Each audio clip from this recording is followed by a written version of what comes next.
West Sacramento. Until they're saying that North Vegas.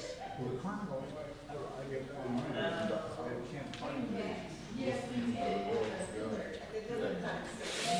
When I was a kid, that was always. It's a big deal. How much does the, Huh? how much is the online? I don't know, but very cheap. Especially if you wait for the third offer. I'm gonna cancel. Oh, no. What's the other thing with the kids, they won't be passing Thanksgiving here. So we're just gonna start. I need to go put It this starts in. at 11:30. Yes. It's a big one. I need to go put this in.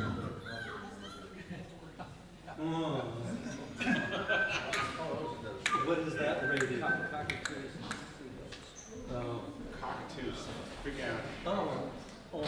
Trash cans. Trash beer.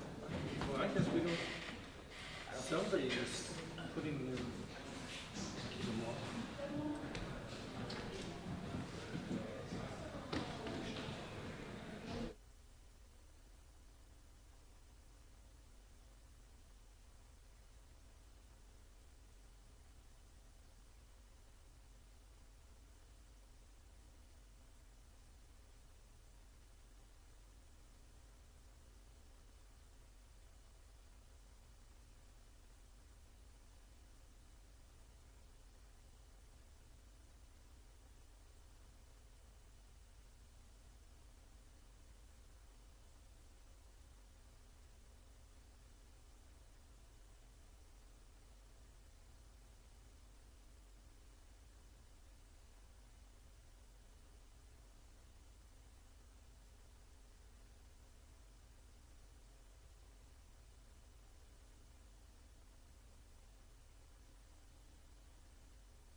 Good morning. The chime of the bell beckons us into sacred time. Welcome to the First Unitarian Universalist Church of Houston, where we widen love's circle by honoring the inherent worth and dignity of all. We extend a heartfelt and inclusive invitation to join us in meaningful worship and service to the world. Buenos días y bienvenidos a esta comunidad donde ampliamos el círculo del amor honrando el valor y la dignidad inherentes de todas. We greet all those who join us this morning, and we have folks watching our live stream from all over the country, and we're so glad that you're here too. We hope that you, virtual participants, will fill out the online attendance form and view upcoming events on our website calendar. And we ask those here in person to take a moment after the service for a meaningful encounter with someone that you don't already know. When we gather on Sunday mornings for worship or weekdays for the work of this church, we are a community. And though you sit shoulder to shoulder facing us, it is in fact our attunement to one another that makes the work that we do in the world possible. You're invited now to pause and greet the people around you. You can wave, hug, pass a greeting, or simply smile.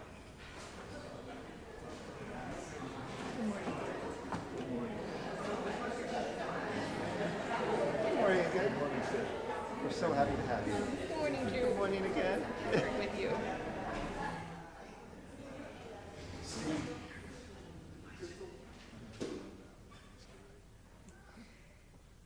Today we are so lucky to welcome Dr. M. Tangulizi Senyika back to our pulpit.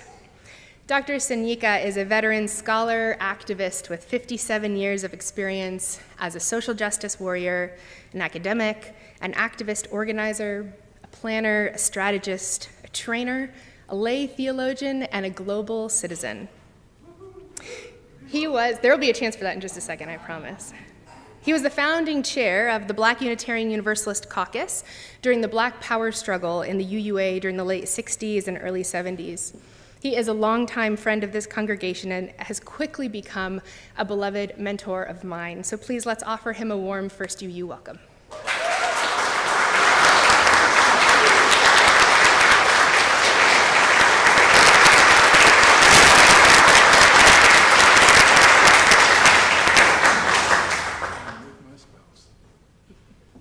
Yes, and we're lucky to welcome his spouse, Reverend Dr. Nina, as well.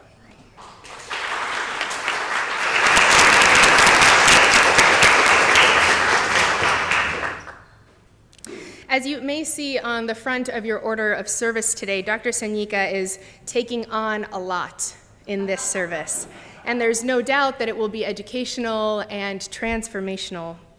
He will be available, along with Reverend Dr. Nina, for further discussion after the service in Channing Hall. So anyone with questions or comments about today's topics should feel free to join him for lunch and ongoing dialogue. Dr. Martin Luther King Jr. said, "The aftermath of violence is bitterness. The aftermath of nonviolence is the creation of the beloved community. And the aftermath of the beloved community is redemption and reconciliation." Friends, it is good to work toward the beloved community with each of you. Now please join Dr. Batiste and the choir in our first hymn, number 149, Lift Every Voice and Sing.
Good morning.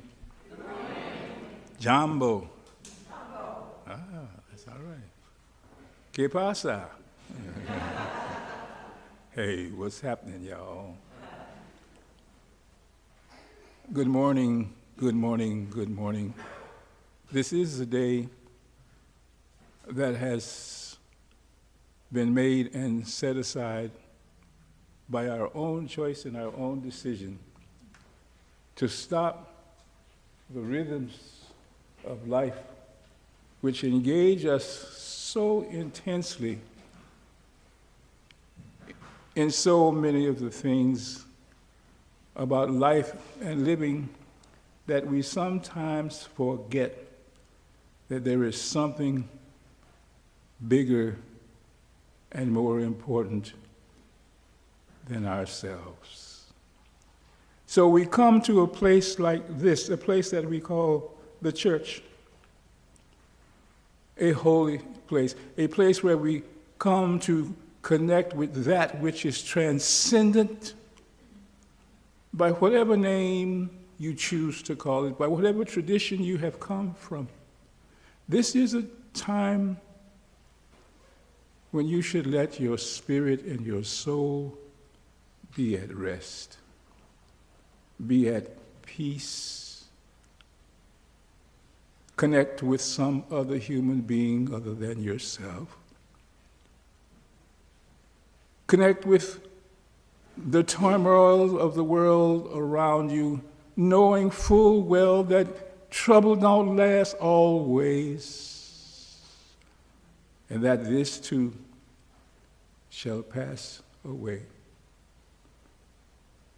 Let not your heart be so troubled as to believe that that which is now shall last forever, for it shall not last forever. As long as those of us who believe in doing good and righteous things do good and righteous things. And so enjoy this day. Have sacred moments. Let yourself connect to the beyond so that this experience leaves you more profoundly connected to the transcendent, and that you believe that you're a better human being than when you entered this place this day. We submit these notions for your consideration in the name of all that is holy, all that is sacred, all that is loving, just, and righteous. And let the people say, Ashe, Ashe, Amen.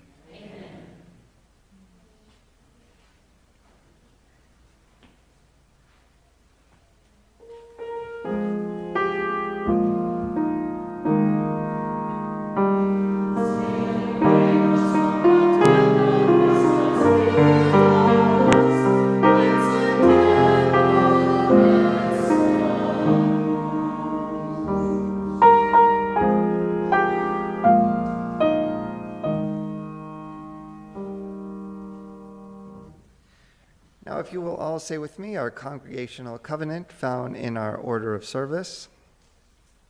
Love is the spirit of our congregation. Service is our prayer. To dwell together in peace, to seek truth and love, and to encourage one another. Thus do we covenant.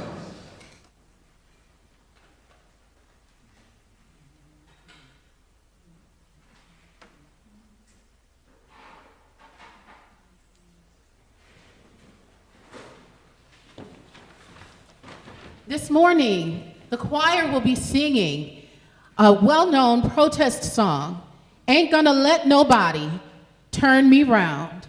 We invite you to join in singing with us if you know the words.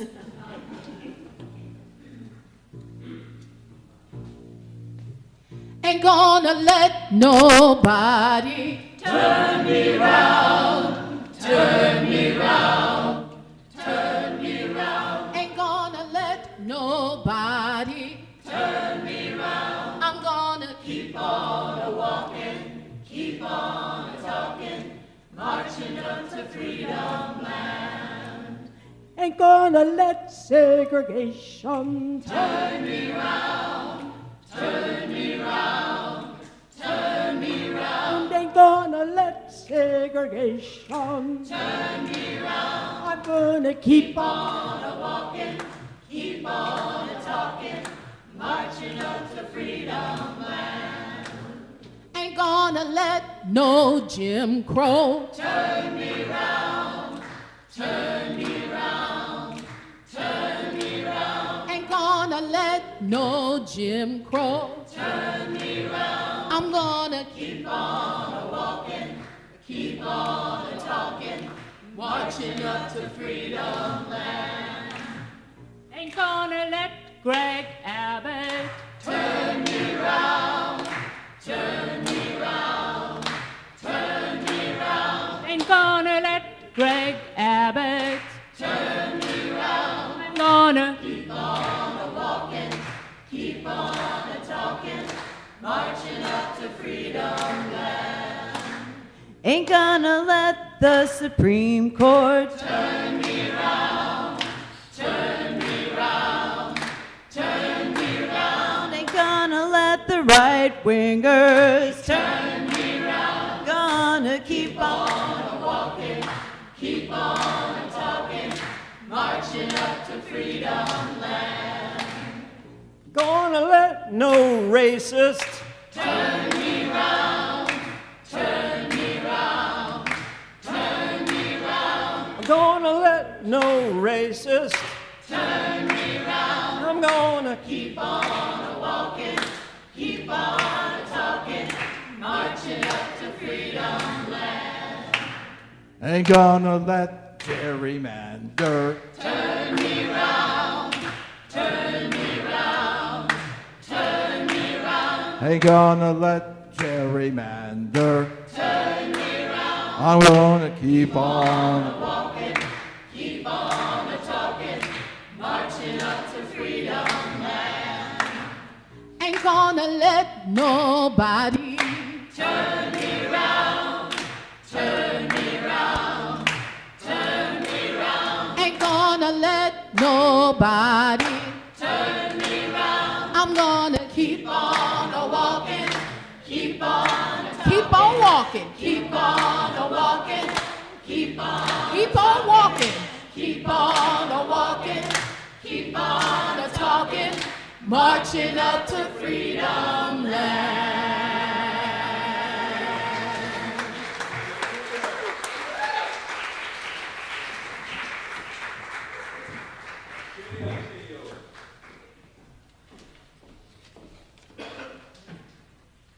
Okay, we have a book to read with anyone who'd like to read a book today. So if you are young or young at heart, you want to come sit on the big blue dot with me, you are invited to do it. Got at least one brave soul, two brave souls. Come on up. I think this big blue dot is way more comfy than those pews. And I'd even say it if Reverend Colin was here. Come on up, come on up. Good to be with all of you today. Good morning. How are ya? Doing good? Yeah? All right.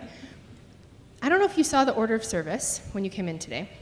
There's a lot of words on the order of service this morning, and one of them is the word democracy. Have you heard that word before? Yes. You've heard it before? Yes. Kind of heard it before, maybe. Do you have any idea, like, where have you heard it, or what does it mean? Do you have any ideas? No. That's okay. Do you have any ideas, Eva? No. No. Okay. Anyone want to shout out, what does democracy mean? Of the people. The people rule. Come on up. Okay, so we're going to read a book today called Let the Children March by Monica Clark Robinson, illustrated by Frank Morrison. And I want us to keep that idea of democracy, the word we don't really know what it means yet, in our mind. Let's see what happens in this book.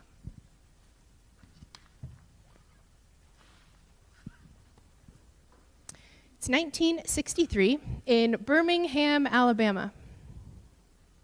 I couldn't play on the same playground as the white kids. I couldn't go to their schools. I couldn't drink from their water fountains. There were so many things I couldn't do. One warm spring night, my family went to church.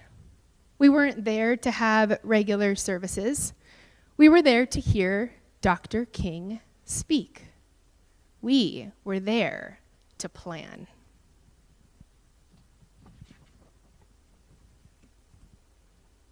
He wanted to raise an army of peaceful protesters to fight for freedom. His brown eyes flashing fire and love, Dr. King told us the time had come to march.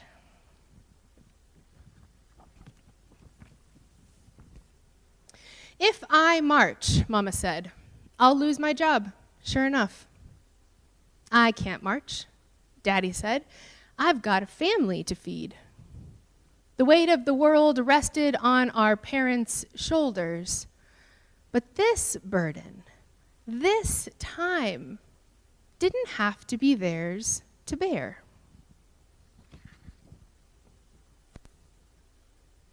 I don't have a boss to fear, my brother said, or a job to lose. We can march this time. We'll be Dr. King's army, I said. I'll be fine, Daddy, I promised. Don't worry, Mama.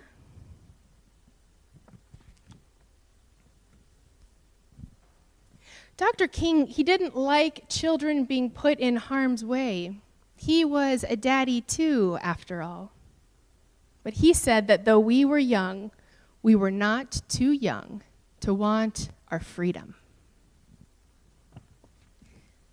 Let the children march, they will lead the way. On May 2nd, a sunny Thursday, boys and girls, brothers and sisters, cousins and friends, we all met at the church dressed in our best, feet ready.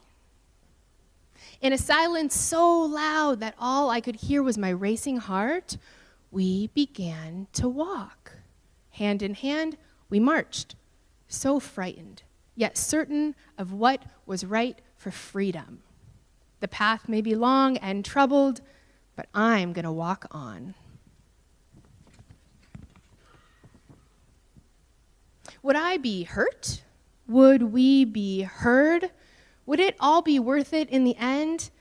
I wanted to run from the angry faces in the crowd, run from the danger, and run from the fear. Boys and girls, brothers and sisters, cousins and friends, on and on we marched, and we marched, and we marched, singing the songs of freedom. 1,000 strong we came.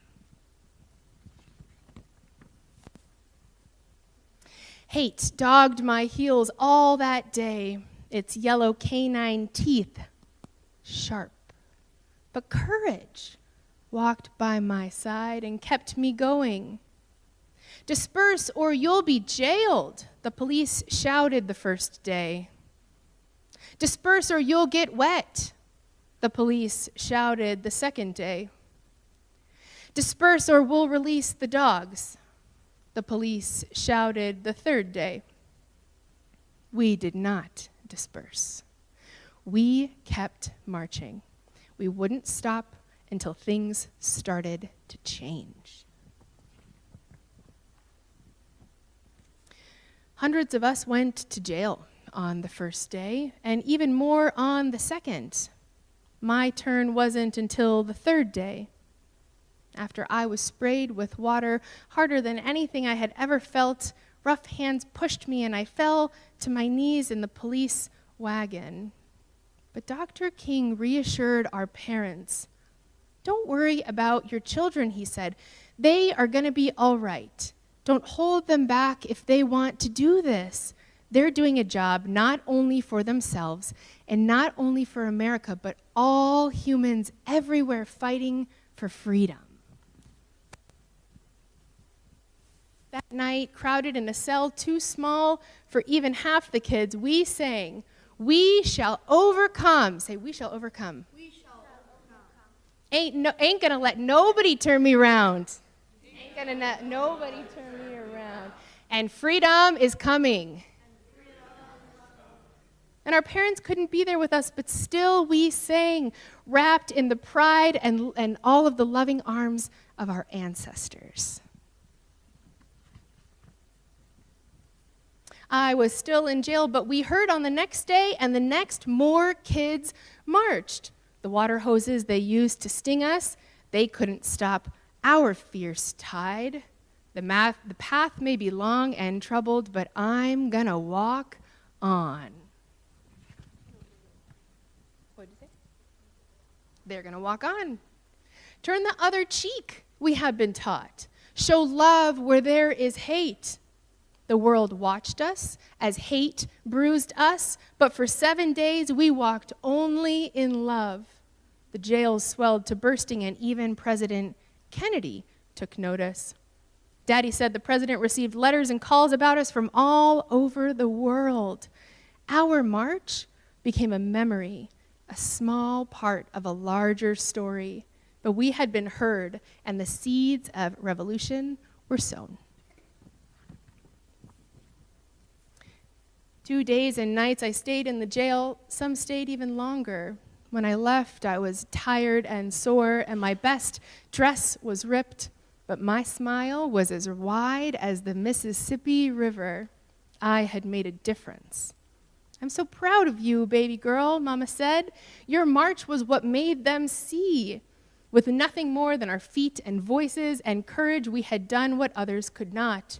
Change was right around the corner. We felt it like a cool breeze in an Alabama August." On May 10th, the great news rang out. Dr. King had reached an agreement with the white leaders of the city, and desegregation would begin. 1 month later, I was playing on a playground I'd never been allowed to play on before. 2 months later, my family ate at a diner we'd never been allowed to eat in before. Our march made a difference. The children led the way, singing the songs of freedom. 1,000 strong we came. The end. Okay, so I want to remember that word. What was the word that we started? Thank you. Oh, that was such a good memory. Democracy. If democracy means power to the people, does it mean power to only grown-up people? To everyone. And sometimes we think about democracy as things that only grown-ups can do, but what did we learn in this book?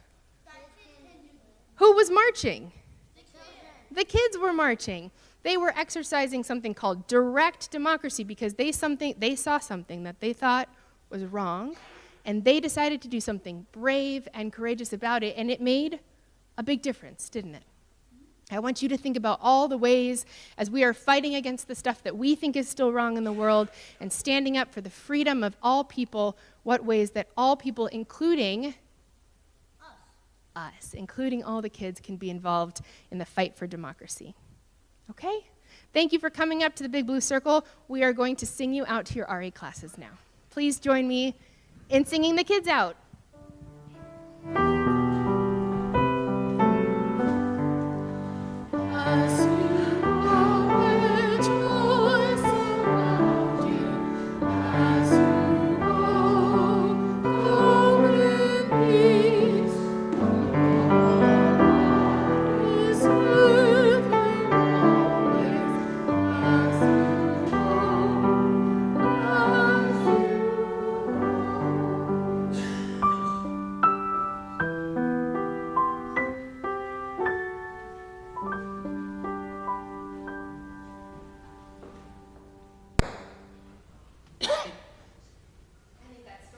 A prayer enough in itself, don't you think? Okay, friends, now is our time to settle our bodies and souls and spirits so that that divinity that you call on may come to you, may fill you up with the nurturance and sustenance to give you strength for another week, So settle now. Feel the chair holding your body as relaxed and comfortable as you can be. Notice anywhere that you may be holding tension in your body. Send that place ease and let it go.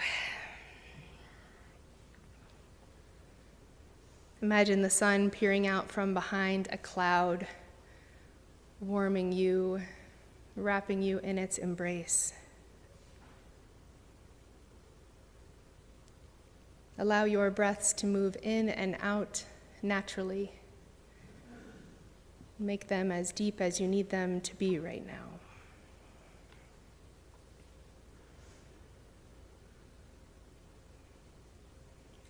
I invite you to bring just attention to your breath. No change, just attention.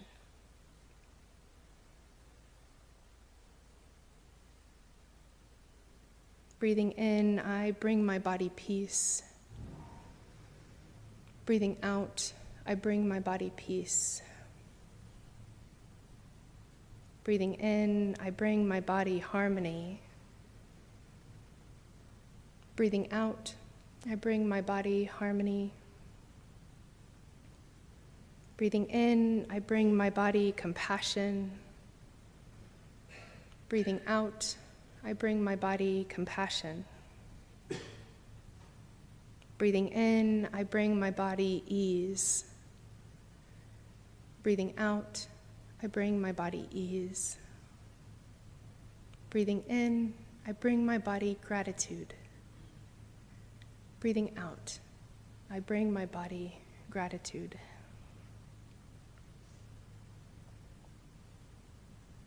In all the tumult of life, we can always return to the cycle of our breath and the beating of our hearts. We pray now to that spirit of interconnectedness and belonging. Spirit of life, be with us as we remember who we belong to, ourselves, each other, and our beautiful shared future. Witness our work of healing through love and justice. Let us deeply feel the rage and hope of this moment, and let it make us more open-hearted and resolute than we ever imagined possible. Spirit of life, keep our minds open to the many possibilities of justice and keep us affixed on that vast horizon of peace and love for all beings. Carry us with tenderness as we forgive and are forgiven. Let us know and be known by those who carry us in love. And steady as our inhale and exhale, may we breathe the spirit of life into an aching world. Amen.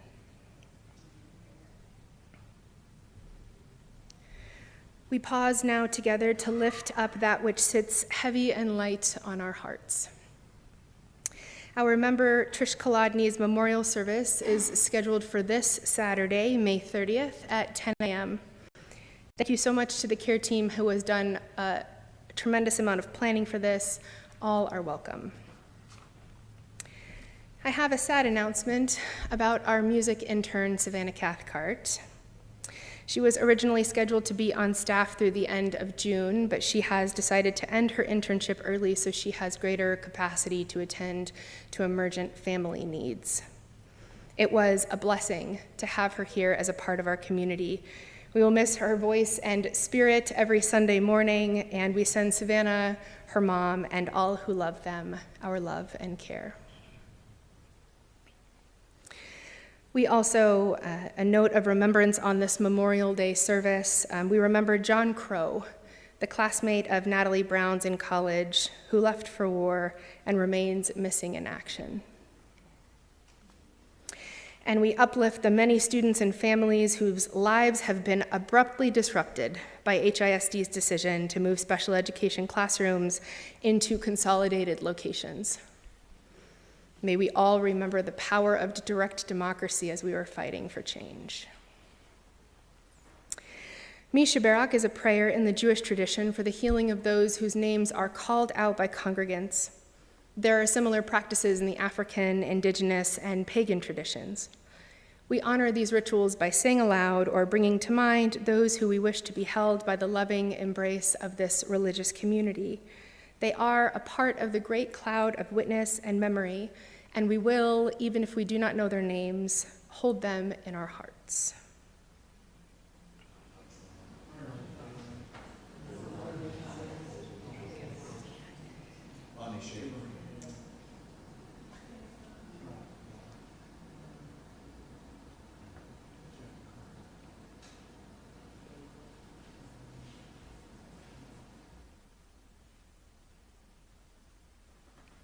Along with all spoken aloud, let us remember the suffering and joy amid our community that we do not know, and that which is kept in the silence of our hearts.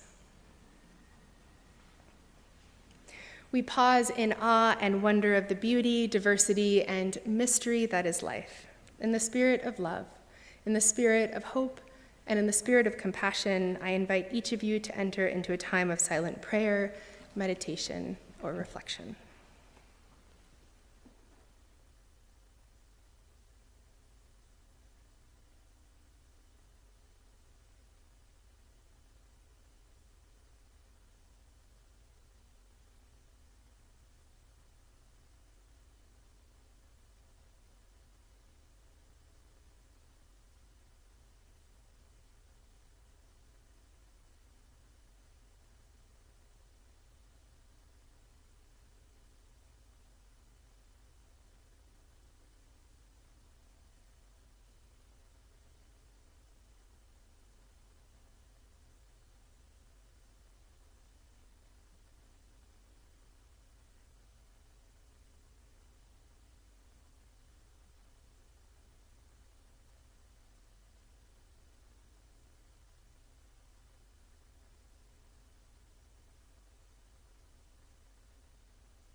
It gives me great pleasure to introduce the Mzansi dancers coming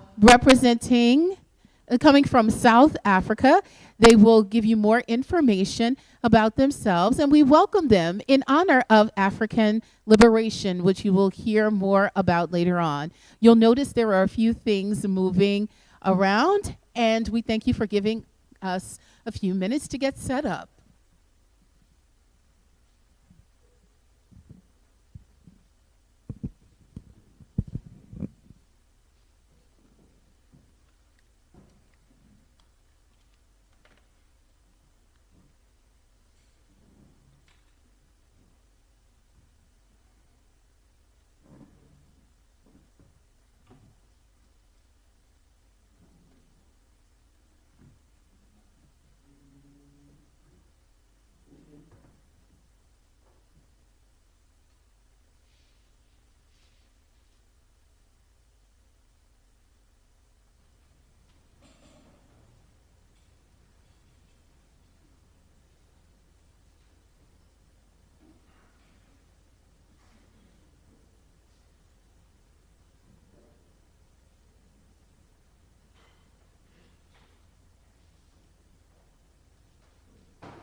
Test, test, test. Great, thank you.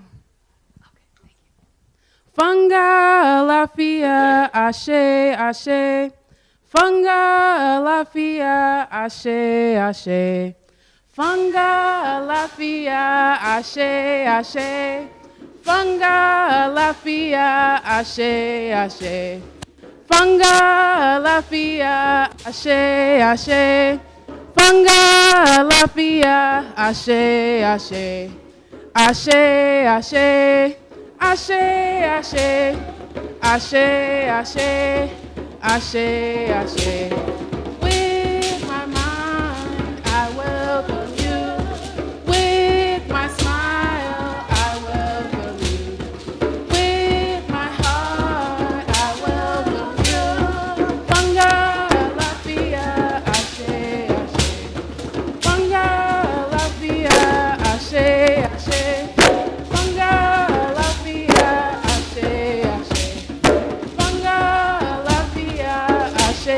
ashe, Funga alafia, ashe, ashe.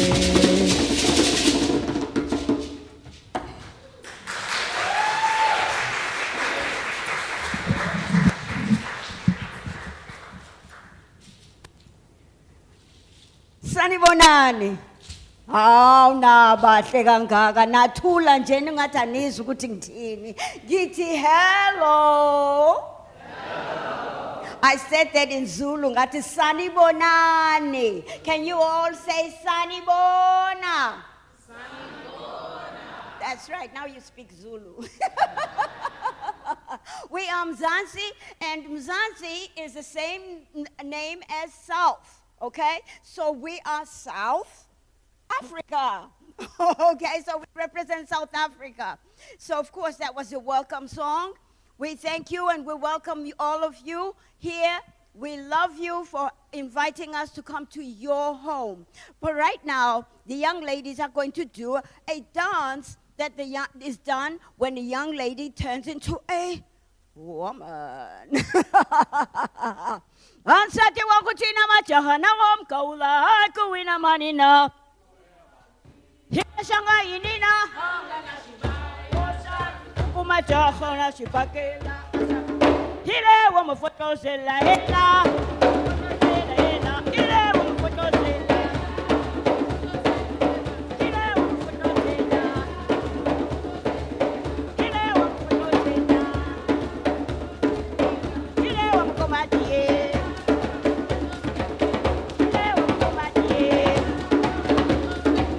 Ile.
Aren't they beautiful? Aren't they beautiful?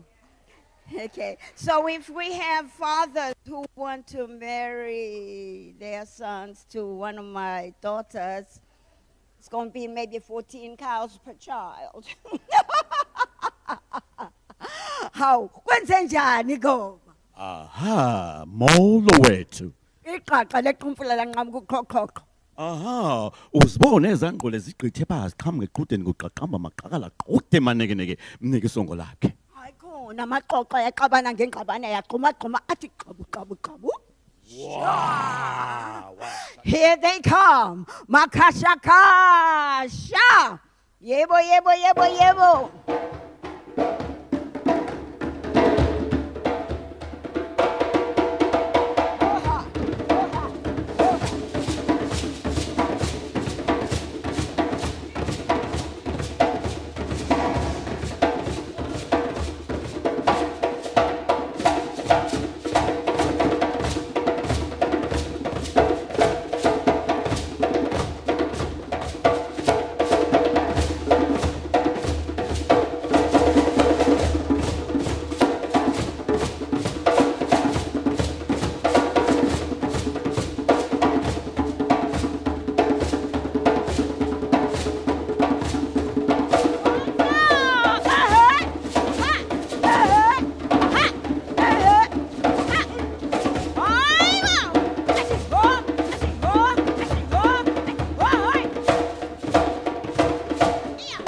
Maybe unfortunately, our last dance is Mshongolo.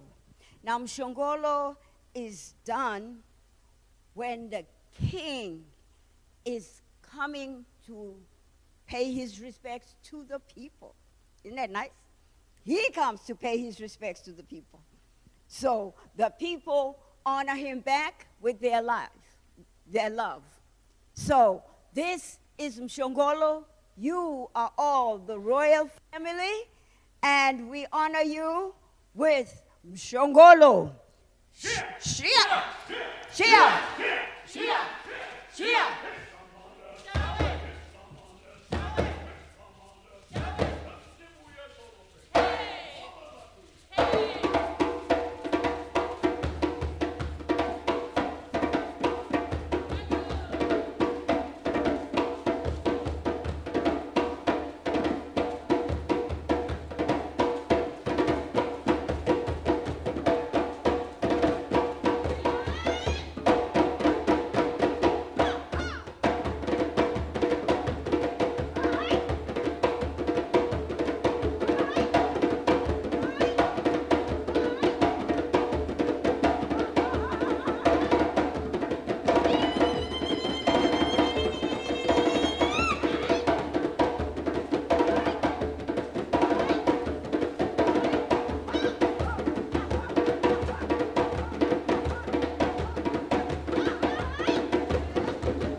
That's a tough act to follow. All right. All right, each week our morning offering is shared with an organization that shares our Unitarian Universalist values. Through our generosity, our work in the world is proliferated and our values are brought to life.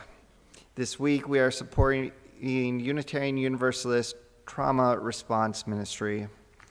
Since 2002, Unitarian Universalist Trauma Response Ministry has provided timely and culturally sensitive spiritual care to survivors of mass disasters and other critical incidents that may lead to congregational trauma. They helped ministers and lay leaders return their congregations to stability. Their work includes consultations with clergy, leading trauma processing groups or debriefs for leaders, staff, and members, pulpit supply, assistance with rituals and vigils, and digital resources for sharing with congregants. They offer a ministry of hope in the spirit of our Unitarian Universalist faith, which calls us to respond in the spirit of respect and compassion for all peoples in times of crisis. Those in our sanctuary will find the instructions for text giving in the order of service, and those watching the live stream will see the instructions on your screen. Our regular Sunday morning offering collection invites us to weave a tapestry of love and action. We ask you to give generously. An offering will now be gratefully received.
Please join me in dedicating this offering using the words in your order of service. To the work of this church, which is weaving a tapestry of love and action, we dedicate our lives, and these are offerings.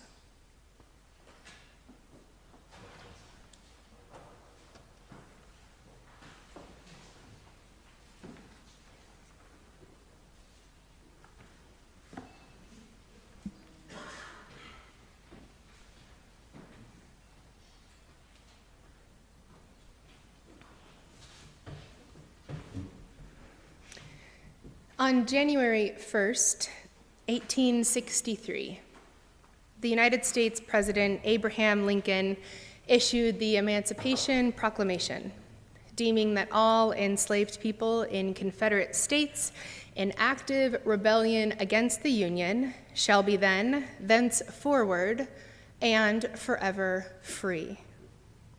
Little over a year later, the Senate and then the House of Representatives passed the 13th Amendment to the United States Constitution, which, after state ratification, made slavery and involuntary servitude illegal, except as punishable for a crime.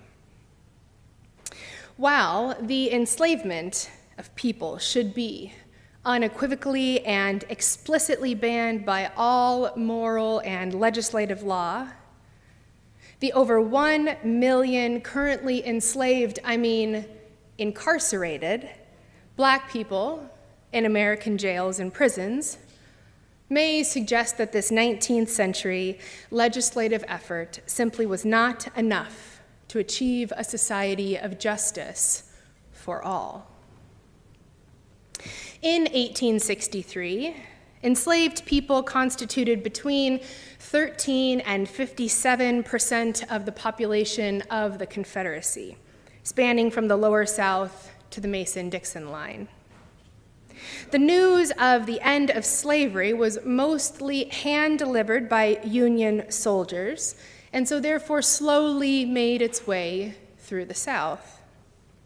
On June 19th, 1865, 2 years after Lincoln's initial proclamation, Union troops in Galveston Bay announced freedom to and for the last enslaved people.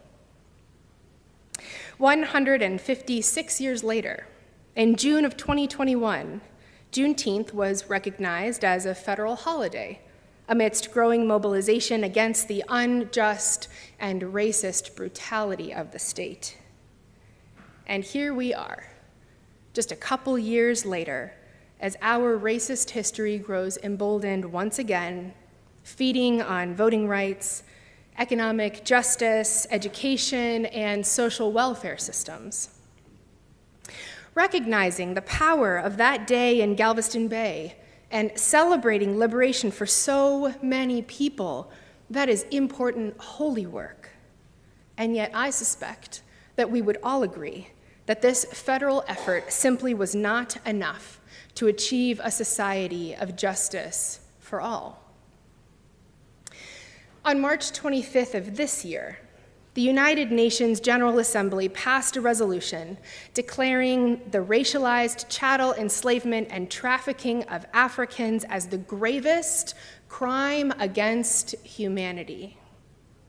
The text was proposed by the African Union and was co-sponsored by 57 African states, including the homelands of all Africans stolen to be enslaved on American lands.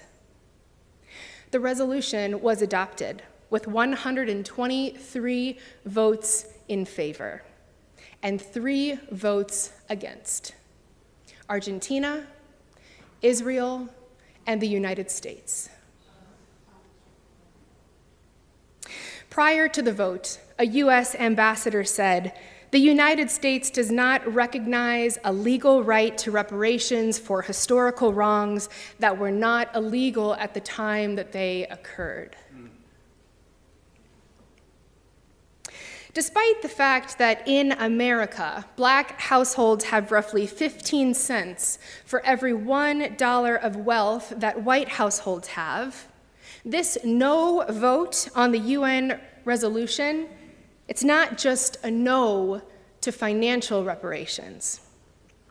It's also a no to the formal recognition and apology for the harms that have been done. It is a no to education that tells the truth about what happened in the violent founding of this country. It is a no to the redistribution of land for the benefit of people of African descent.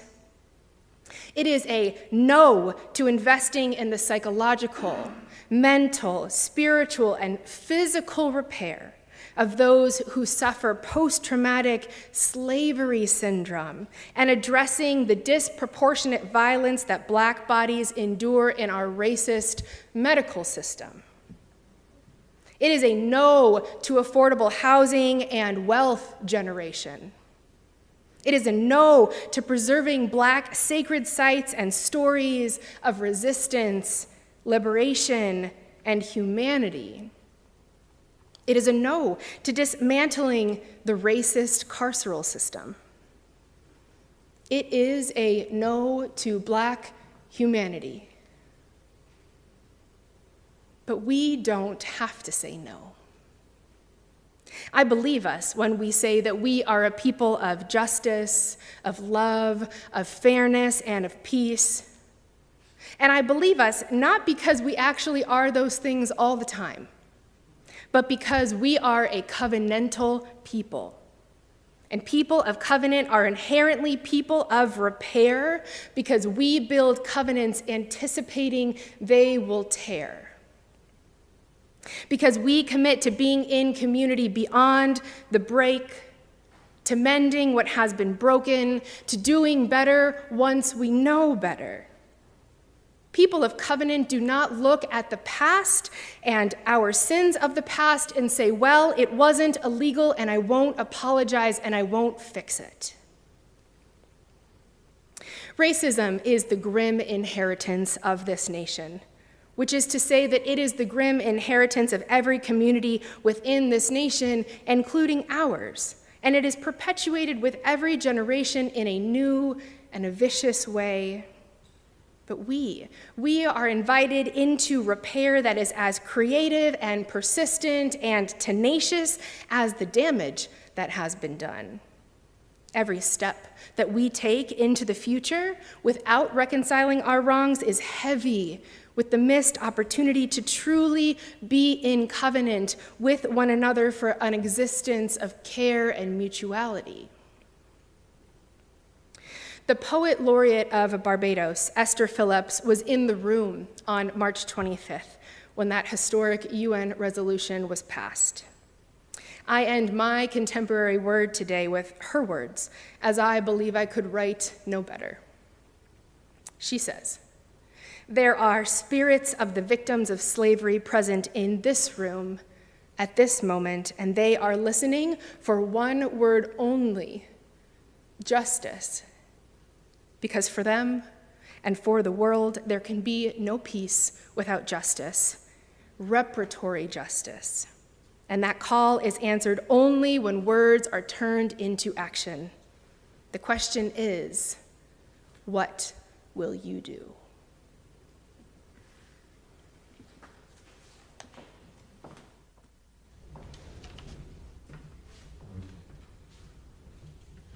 Please rise in body and or spirit and join in singing hymn 119 in the Great Hymnal, Once to Every Soul and Nation. Truth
Good morning again. I don't know about you, but I feel like moving my body. After all of that Zulu spirit, that Ubuntu spirit that was shared with us, how can you sit there and not get up?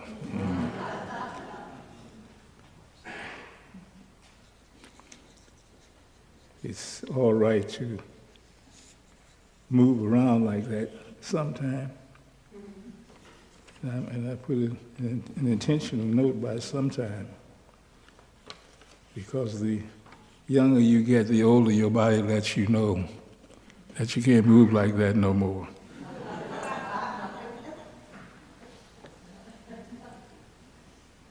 But I want to thank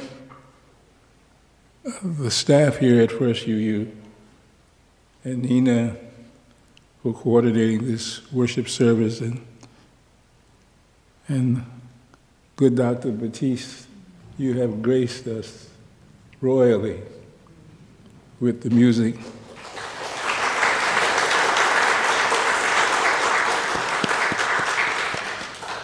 And we are just thankful that we've had song, drumming, and dancing in the holy space. How about that?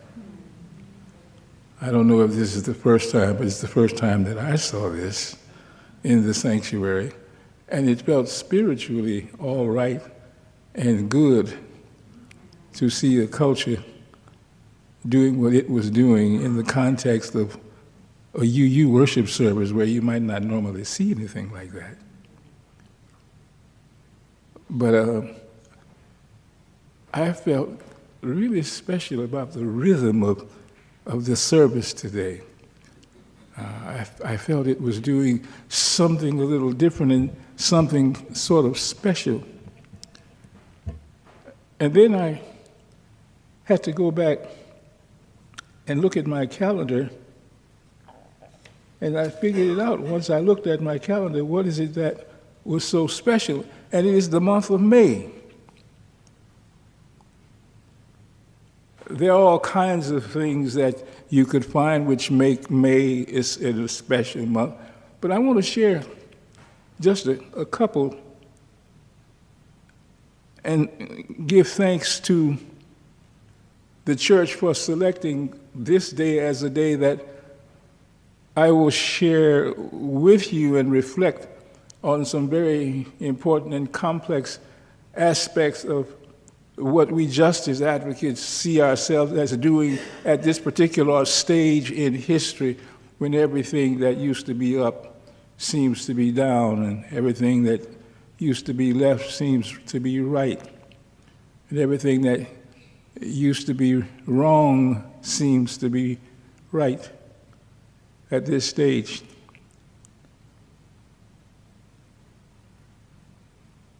So when you look at May, for instance, the 14th, that was the day that the Freedom Riders in the bus going from Washington, D.C. on the way to New Orleans bombed in Anniston, Alabama, and all of the riders barely got out with their lives. That was an important day in the history of this country. It followed the sit-ins which had happened earlier. May was a time for all of us to stop and to reflect the violence of those days, because we were fighting for simple democratic rights that everyone else assumed for granted, except for black people. A moment to stop and remember. Then there was May the 17th. May the 17th, you remember the Brown v. Board of Education decision? Yes, that was a May happening.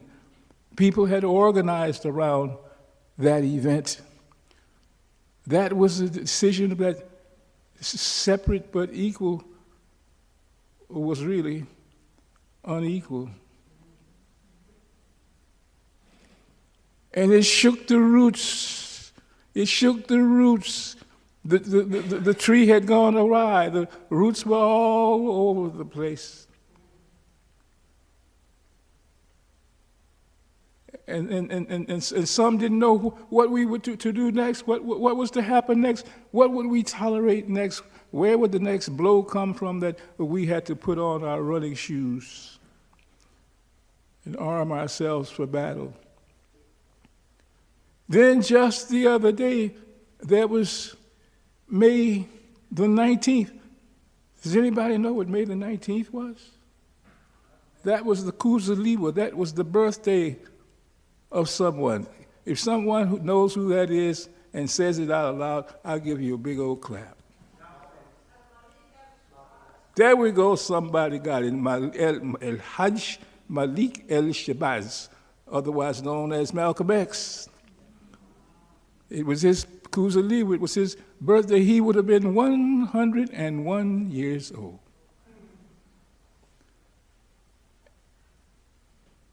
And most Americans don't stop to recognize El Hajj Malik El Shabazz. They don't stop to recognize Malcolm because Malcolm is not considered to be in the same space that Martin was in.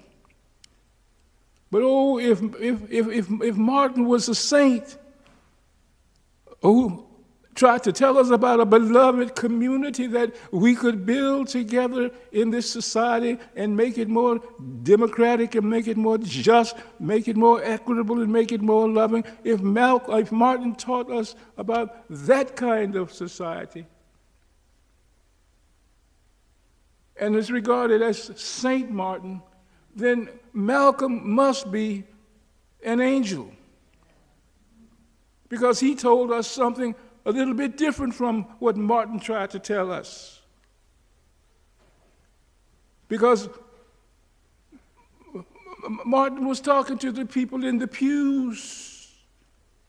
The tradition that he came out of was in the pews that he brought to the streets and mobilized the souls of America from the pulpit to the streets and changed the soul in the heart of this country. But what did Malcolm do? Malcolm looked at the societies of northern cities that had been abandoned by most white people, but living in cities that we call slums. That was never a term we used in the South where black or white people lived, was it? But in northern cities everywhere, Chicago, Detroit, New York, Philadelphia, Washington, D.C., they were slums and they were ghettos. That is where Malcolm lived his life and brought the question of justice for the people living in the slums. That's not who Martin spoke to. Malcolm balanced out for us what Martin gave us, but he took us beyond where Martin was able to get us. Because Martin's experience was a southern experience. It was not a northern experience. When he went to the north, they chased him out of there in Chicago, remember? Oh, yes. They threw tomatoes at him in Cicero.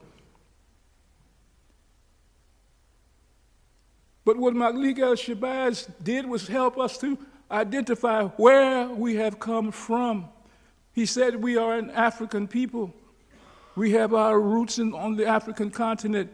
Malik el-Shabazz exposed us to the rest of the world in Africa and the Caribbean and Europe and South America and said African descended people are one people in all of these places and that there are people from all over the world who are human and who can live a just life after America had decided he was an evil man.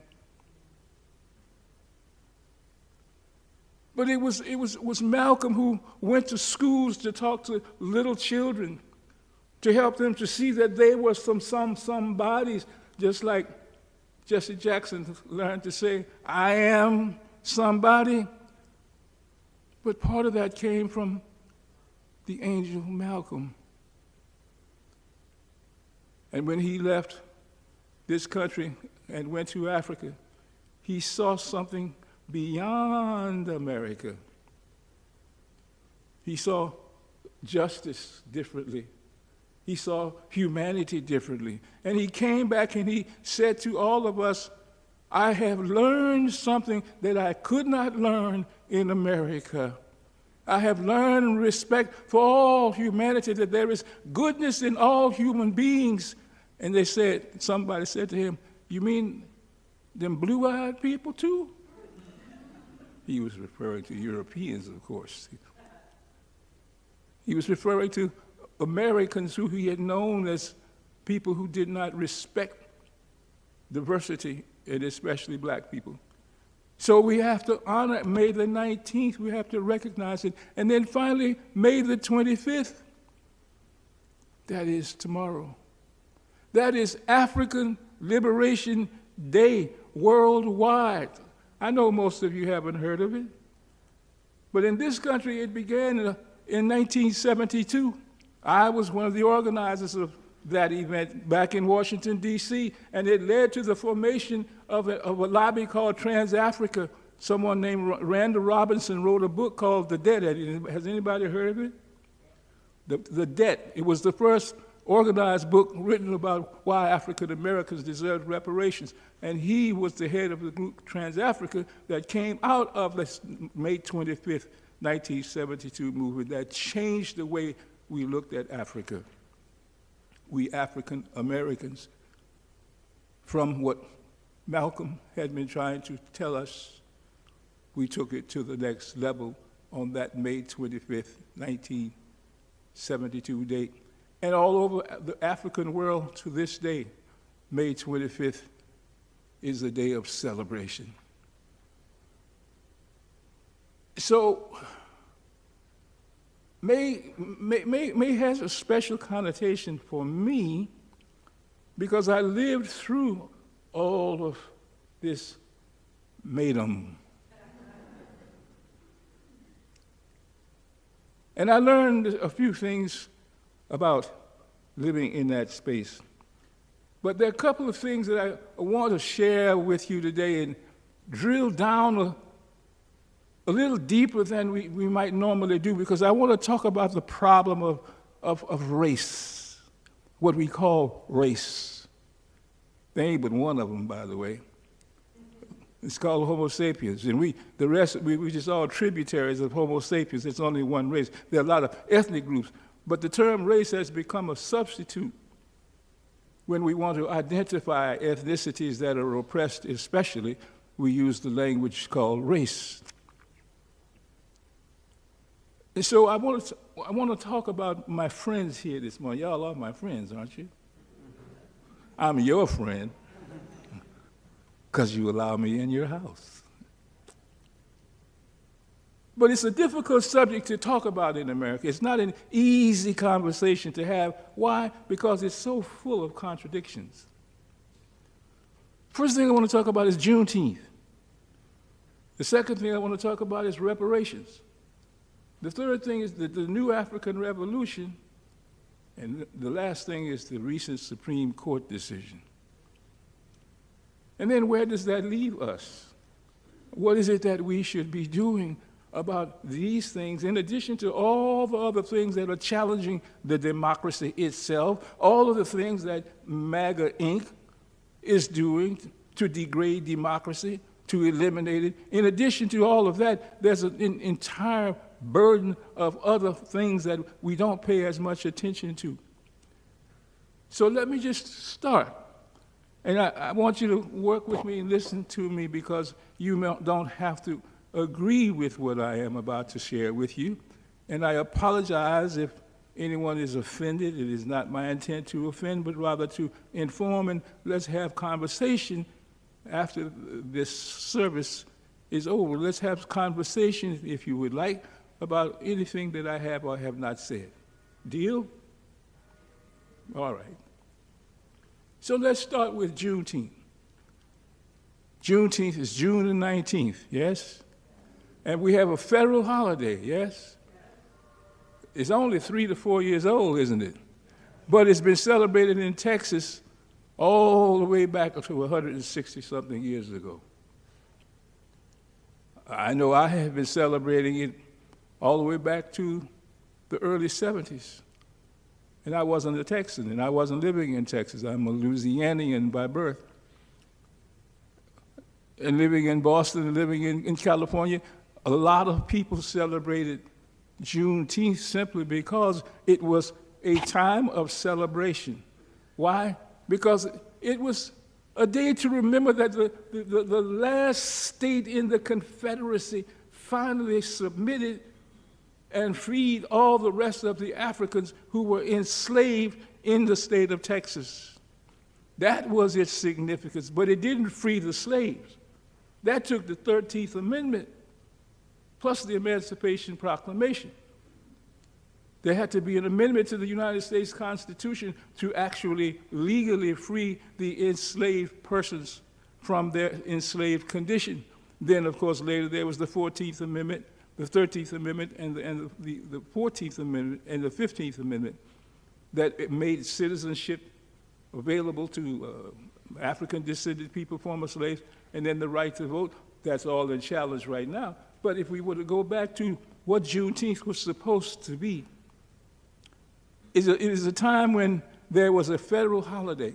But what is the federal holiday about? I mean, what do you do on Juneteenth? You get some red soda or some red cake? I mean, that's what they say. They used to do that in Texas. Everything was red, red, red. But what do you do? What is the substance of the day? Why do we raise the question about the substance of the day? Because there was an intense debate going on inside of the U.S. Congress at the time the holiday was made a holiday by the Biden administration. There was a debate about whether or not African-descended people should receive reparations. There was a bill called H.R. 40, which was being sponsored at that time by Sheila Jackson Lee, which had been previously sponsored by the congressman from John Conyers, the congressman from Michigan, who is now deceased. But he had formally supported H.R. 40, and Sheila Jackson Lee took the leadership to continue it. There was a debate happening at that time about trying to get that bill out of a committee and onto the House floor for a vote, and lo and behold, what do we get instead? A holiday called Juneteenth. Nobody could explain what it did. What was it really for? What came with it? Was there really some kind of freedom? There was no policy, there was no plan, there was no program that was available to black Texans who supposedly were freed by Juneteenth. Listen, don't get me wrong. I am okay with Juneteenth being Juneteenth, but that's not the essential holiday that we wanted. We didn't want a holiday. What we wanted was the passage of H.R. 40, which would deal with the question of reparations for African-descended people who never got the reparations that they legitimately deserved. That's the problem with Juneteenth, that we were supposedly freed with nothing. In 1865, General Sherman allocated 400,000 acres of coastal land for the formerly enslaved Africans. That's where the idea of 40 acres and a mule came from. You've heard of that story, right? That the enslaved African was to get 40 acres and a mule, never got the 40 acres or a mule. The Congress overruled it eventually, and we are still fighting for those same 40 acres and a mule to this day, but it has never happened. There has never been any compensation for the enslavement of African-descended people. 10 million African people were enslaved and worked for free in this country for all those years. Do you understand what I'm saying? Now, if you were to look at the statistics about black Texans who were freed some time ago by Juneteenth and look at this holiday we've got, what you will find is that African-descended people are behind in every statistical category of quality of life. The health care mortality rates for black women and Latina women is way behind that of white folks. You heard Nina talk about the 15 cents on a dollar as the wealth. gap, if you were to start doing the calculation, what you will find is the Federal Reserve says at the present rate of income availability, labor force participation, black Texans, it will take 150 to 290 years to close the wealth and income gap. Did you hear me? That I didn't make this up. I'm not fictionalizing. That is what the Federal Reserve says. And there was another study that it was worse than that. Another study said 500 years to 800 years. Now, I didn't make this up, folks. I didn't believe it when I saw it. 800 years. But that's what the statistical calculations have said. So you start to ask yourself the question, what am I looking at? Well, I don't see the same level of affordable housing that is available to black Texans as is available to others. The schools aren't educating properly. And what economists say to us is that it is until there is targeted investment in those areas where there is a deficit, such as housing, health care, education, until there's targeted investment in these areas where there is a deficit, there will never be parity at all. There will never be that kind of democracy in America. Now, that to me, folks, I don't know about you, but that pains me. I'm so sorrowed by all the work we have tried to do. All the policy we did try with the Great Society, Medicare, Medicaid, Social Security, all those things that we contributed to in the movements that we tried to help lift people as best we could, that are now at risk, if not eliminated, SNAP and all the other things. All of that has added to the problem in such a way that it is said that white families are moving exponentially so far ahead that black families in Texas and nationally may never catch up. Now, that saddens me. It saddens me because the justice advocates have not stated very clearly that the only way we can resolve that problem is if we do something about billionaire capitalism that we haven't done yet.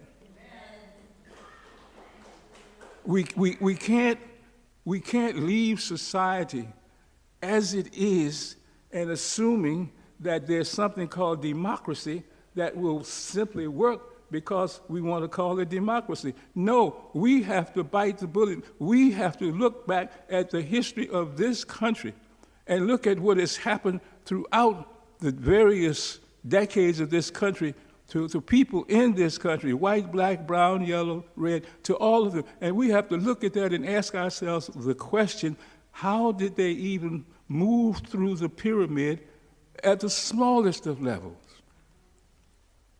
It was tortuous. It wasn't easy. They didn't just work their way up, as the myth says. Oh no, they had help and they had interventions and they fought. They organized and they fought.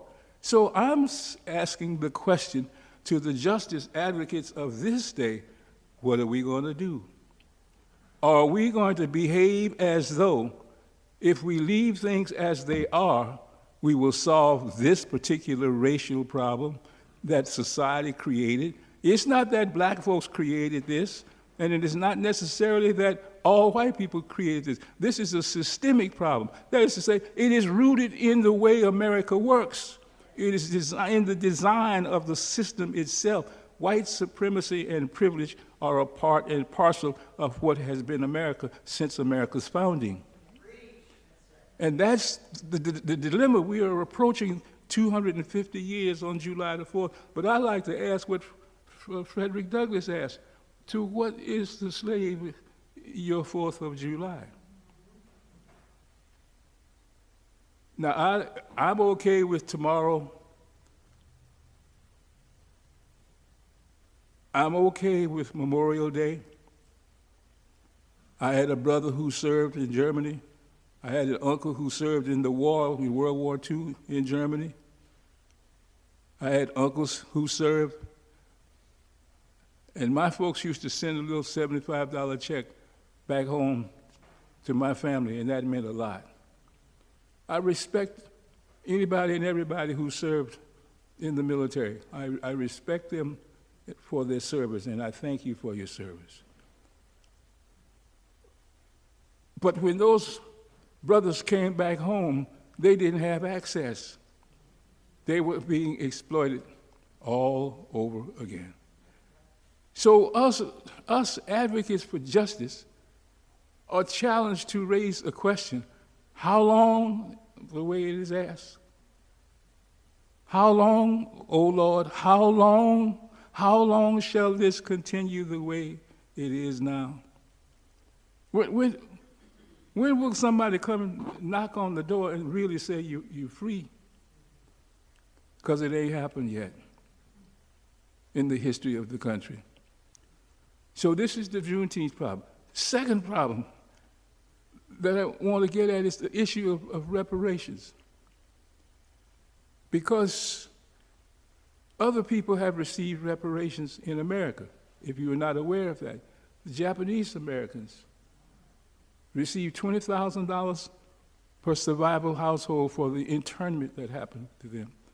Native Americans have contracts all around them for the land theft, for the mismanagement of funds, for the genocide. They have billions and billions and billions and billions of dollars. They were the first people. It was their land. They legitimately and appropriately deserved it.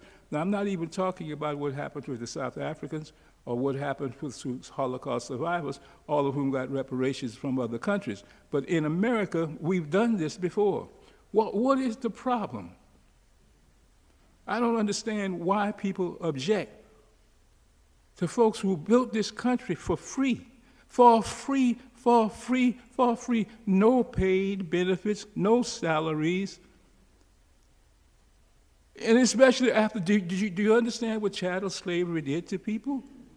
It turned them into property and told them they were nobody. Their names were taken and destroyed, their language, their religion, their belief in themselves, their family structures, they were made into property for slave owners. And you ask me, well, what's the just thing to do? Well, first apologize, and that's a part of reparation. As saying, I was wrong, I did a wrong thing, I did a bad thing, I did a sinful thing. And at least we can talk if you're willing to admit that you did it. But if you stay and remain in denial about it, it's very difficult for me to be reconciled. I don't know if the beloved community that I'm fighting for is one that I am comfortable with you fighting for or fighting against. Whatever you're doing, if you can't even apologize and recognize the sin that you committed and recognize that when you look all around the structures of wealth in the United States, slavery is at the center of the wealth that has been built in this country. We don't want to acknowledge that as an original sin, and some people can't do that. I respect that, but I'm talking now about the justice workers. The justice advocates are supposed to be different people, and there are reparations everywhere. It's not something that is unusual. And there are reparations movements that have happened in cities now and in states. California has a reparations task force. Michigan has one. Massachusetts has one. New York has one. Even though H.R. 40 has not passed, these bills are passing in states and cities because somebody recognizes that this wrong needs to be corrected. And so I say to you as justice advocates, how do you respond to this problem and to this difficulty as we are arguing for democracy? And can we reconcile the problem of enslavement and democracy that is not, in which the slavery has not been reconciled? Is it possible to do that? Is it possible to be a justice advocate for some things, but not a justice advocate for reparations? Because me, if I've done you wrong, I'm going to beg your forgiveness. I'm not the kind of person who holds on to wrongdoing or to hatred. But I find it difficult when people give me Juneteenth and don't give me anything to help me get on my feet after I have been enslaved my whole life in this country. So the reparations issue is central to the fight that many of us are waging for justice and reconciliation with our sisters and brothers who are willing to take on this issue and recognize it. Now, let me say this. I am not suggesting that enslavement is the only brokenness in America, or it is not the issue where repair is appropriate. We support reconciliation for anybody who needs it. I mean, we don't have a monopoly on suffering or pain or injustice.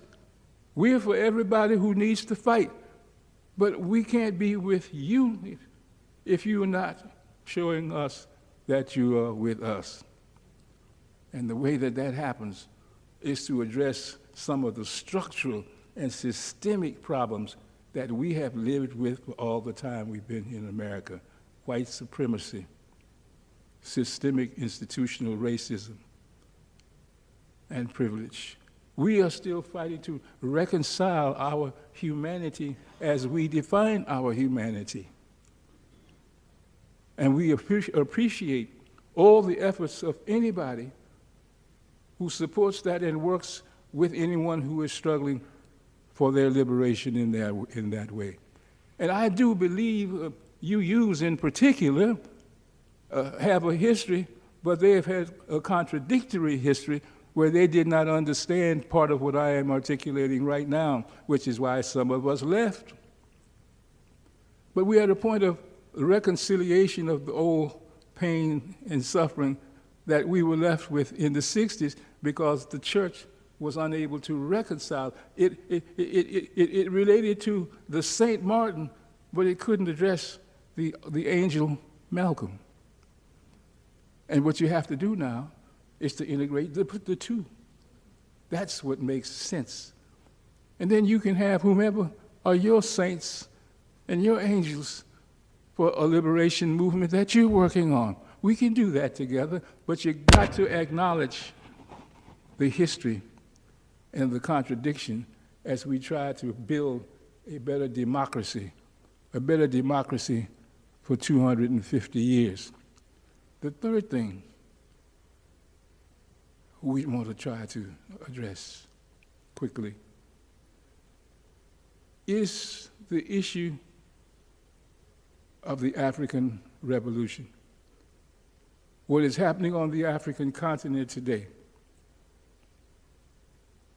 is an effort to eradicate neocolonialism from the continent. Many of you have been told that there's nothing good that has ever come from Africa. We know that's not true. Civilization, humanity came from Africa itself.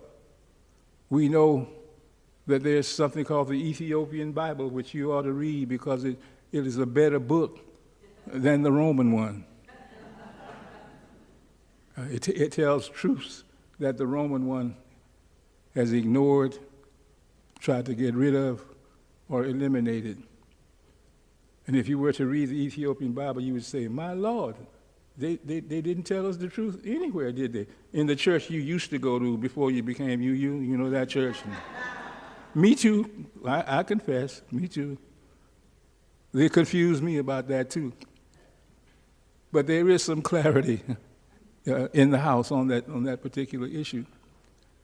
But there's a revolution happening on the African continent in which what occurred at the Berlin Conference of 1884 and 85 is being liquidated. What happened in Berlin was 14 African countries, 14 European countries got together in Berlin and divided up Africa into 54 states that Africans were not present and had nothing to do with. France said, these are mine. Burkina Faso, Senegal, Mali, You know what I'm saying? Niger. They said this belongs to us, and King Leopold had him a whole country, the Congo. Just his, the whole country, just for this Anglo dude. I was about to say Anglican, but he wasn't an Anglican. Europe cut up Africa into its own self-interest based on where the minerals were. Because that's where the richest continent in the world is Africa. But it's poor because it has never controlled the resources on its land and thus has not been able to provide what its people need as a result. There's no mystery. Africans are not poor human beings. They have been made poor by the actions of Europeans. That is being reversed today. There's something called the Sahel Alliance with Mali and Burkina Faso, right, and Niger, and with support from other places like Guinea, Togo, which was accessing them to the ocean, Liberia. A lot of African countries have come to realize that their only salvation is to rid themselves of the neo-colonial mess that they found themselves in that they did not desire to be. Now, to be sure, they have entered into relationships with China and with Russia that make me nervous. But what they are left with the Europeans is so much worse that you can't even see an opening. Because the resources on the African continent are necessary to operate Western economies. And America is no different. This president, of course, calls African countries S-hole. You know, I can't say that from the pulpit, what he said. Call them S-hole countries. No respect. When he gets ready to, decides to go and bomb, after I guess he's talked to the gentleman in Russia, and he's a little uncertain about messing with him because that gentleman has some assets in African countries that are used to protect them against Western invasion. But anyway, in the midst of all of this, what is happening is that African countries are gaining control of the gold, the oil, the bauxite, the lithium, you know, the uranium, and they are processing it, refining it, and manufacturing it themselves, and then send it to somebody else who wants to buy it, so that the money comes back home. That local control is the order of the day. That reverses what happened in Berlin. It's been a long time coming, but now it is here. Pay attention in a different way than perhaps we have thought about what is happening developmentally in Africa before. The old days of the IMF and the World Bank dictating the direction of African countries is over. That's finished. That will never happen again. Yes, there are still significant problems, but there's a new direction, a new revolution that the whole world needs to acknowledge as important for the development of the world, because there's 1.5 billion people in that continent. 80% are youth. The future is there. The resources are there. And they're asking for partnerships with all of those and all of us who see the new world coming and who see the need to rid the world of autocrats to try to build democracy in the future for youth. The final thing is this recent decision of the U.S. Supreme Court. Now, I'm from Louisiana, and I follow what happens there. I understand a bit of what went on. But fundamentally, Chief Justice Roberts has long wanted to get rid of the Voting Rights Act. That's the bottom line.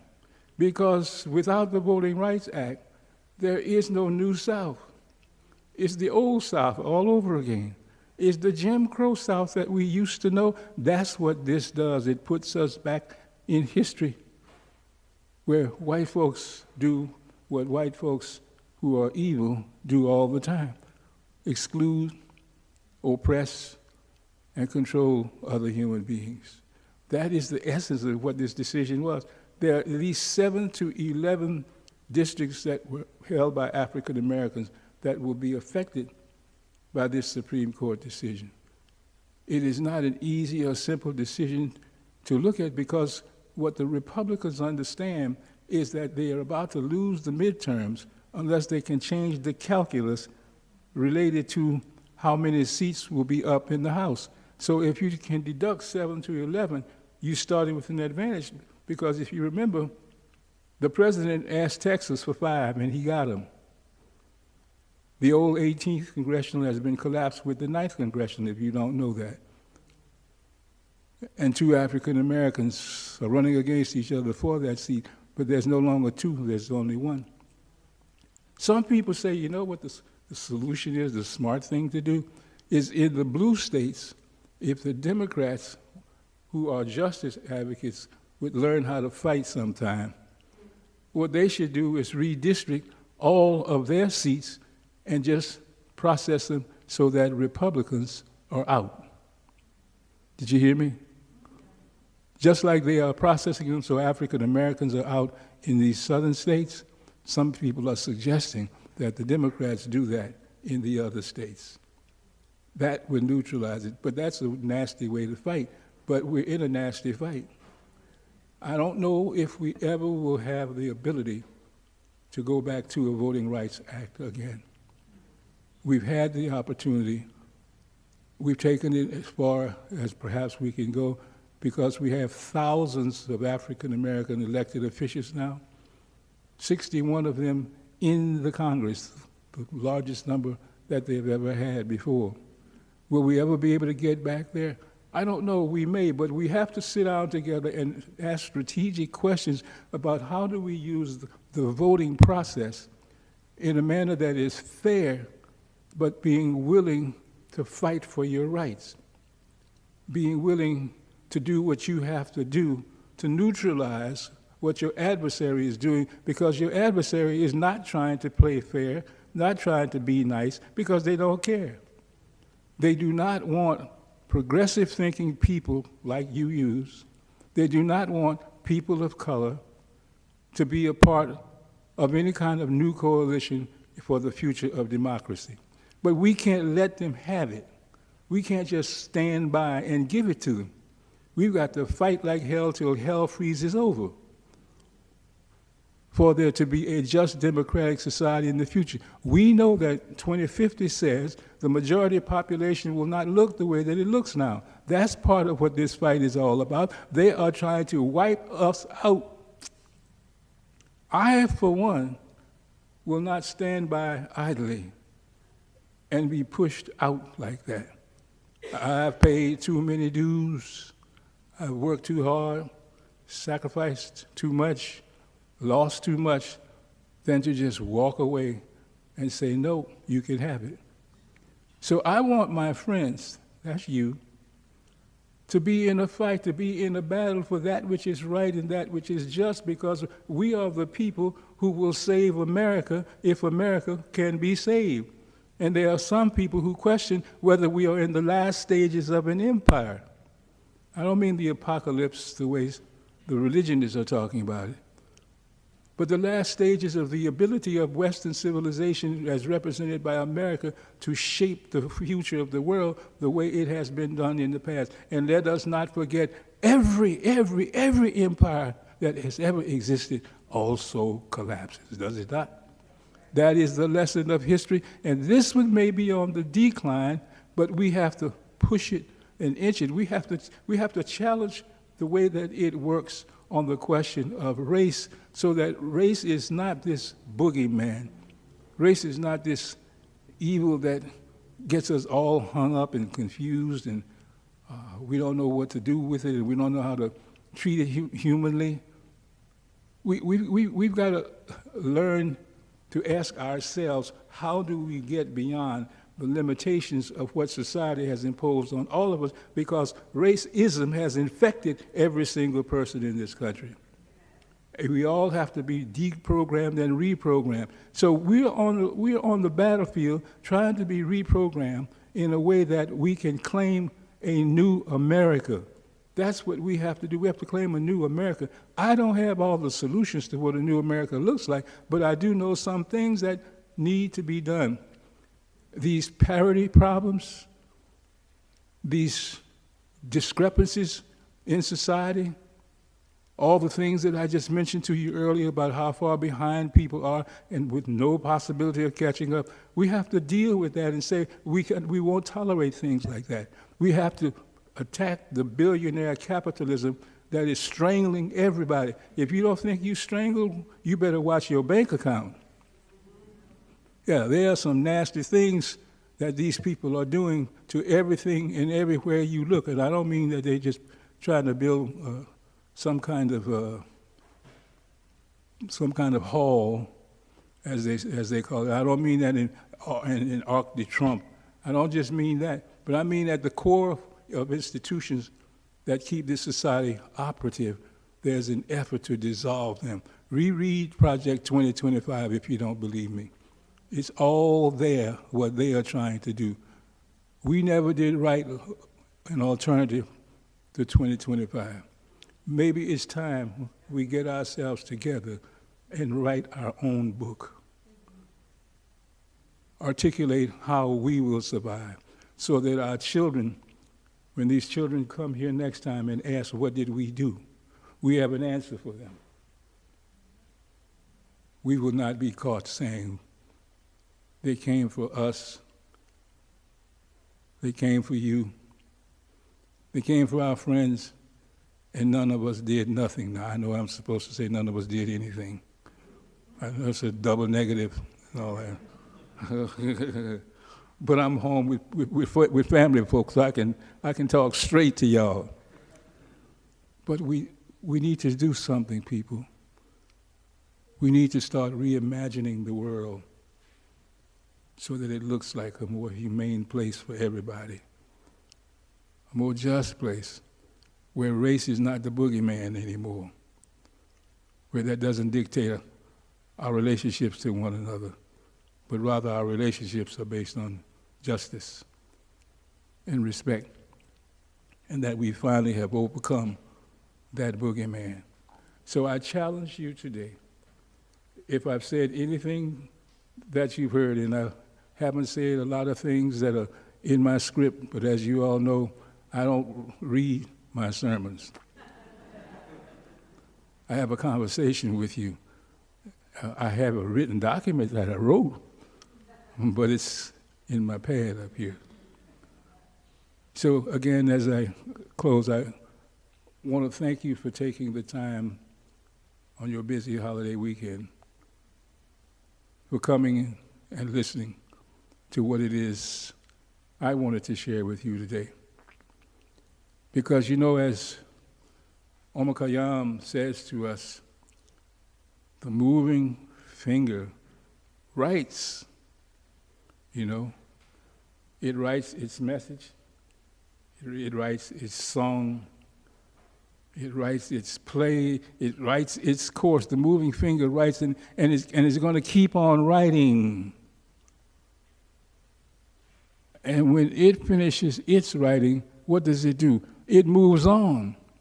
Now, the task for us is to catch that process of historical movement when it is writing and ask ourselves, how do we write our message into that dynamic so that being human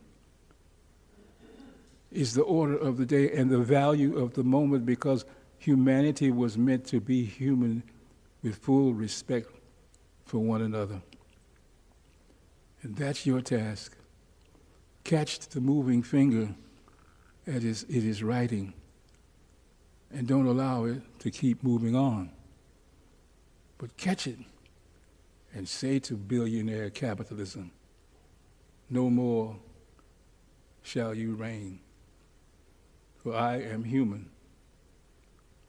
You are human too. So to be progressive today is to be human at its finest and at its best. And if you decide to take that journey into 2050 and beyond, please let me know, because I sure would like to go there with you. Hallelujah. Hallelujah. Ashe. Asheo. Amen. Let us end it with a moment of prayer, please. Most High, by any name thou art called, from any tradition thou hast emanated from, let us hope that we have said a few things to open a few doors of thought and action. Let us hope that somebody has heard something that informs and inspires their ability to run this race. Let us hope that someone has decided to catch this finger that is moving so that it moves on with them and does not leave them behind. In the name of all the ancestors who have struggled for justice and rightness in life and in the world, may it all come to pass. In the name of the holy and sacred in life. Amen.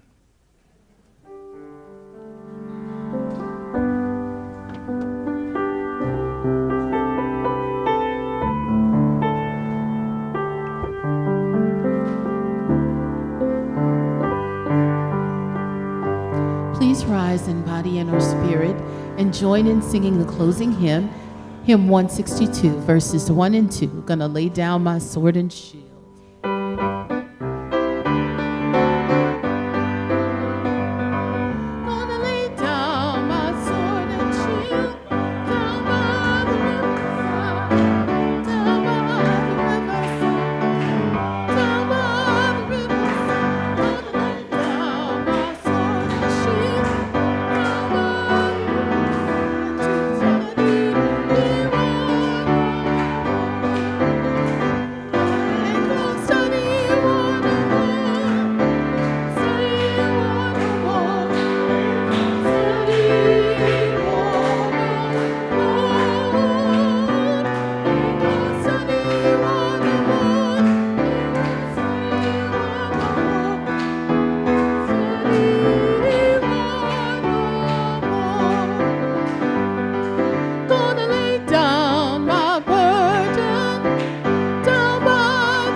Now, if you'll say with me the words we say when we extinguish the chalice.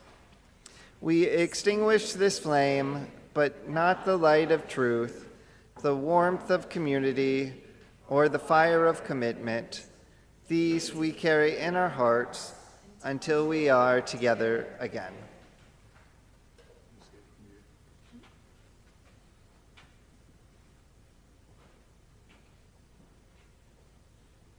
And now comes the time where we leave this place, that we re-enter that world out there with all of its troubles, its problems, and its difficulties. we leave here hopefully with our minds made up that we ain't gonna study war no more. No, we're gonna study love, we're gonna study justice, we're gonna study peace, we're gonna study reconciliation and transformation. We hope that this day has touched the depths of your soul that causes you to wonder how you got over or how you get over. But let your soul wonder. And hopefully, the next time we meet, you've got something to share with me that you can say, Dr. Sanyika, I ain't gonna study war no more. And I caught that finger as it was moving through history and wrote my name on the door so that I have proclaimed with history and all time to be an eternal justice advocate for all people forever. Go in peace, go in joy, go in happiness this day. Amen. Postlude is a powerful anthem of resilience. It is an African-American spiritual from coded messages through the Underground Railroad to being sung by activists during the Civil Rights Movement. This is an arrangement of Wade in the Water.